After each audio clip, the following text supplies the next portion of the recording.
Sa ayaw at gusto mo, babalik sa'yo ang ginawa mo sa kapwa mo. Para sa mga taong akala nila dire-diretso mga ginagawa nilang mali sa kapwa. Feeling nila may forever na sa kanilang ginagawang masama sa kapwa nila na akala nila di na matatapos ang panahon. Para sa mga taong akala nila hindi na babalik ang mga ginagawa nila sa buhay ng iba. Na kung mabuhay ay parang walang takot, walang tigil, walang preno sa masamang gawa nila.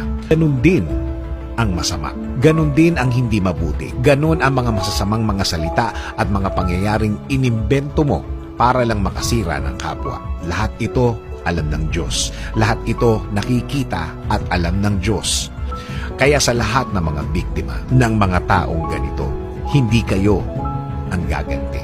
Ayaw ng Diyos na mapahama kayo sa pagganti nyo sa kanila. Ayaw niya na mapasama kayo dahil kapag kayo ang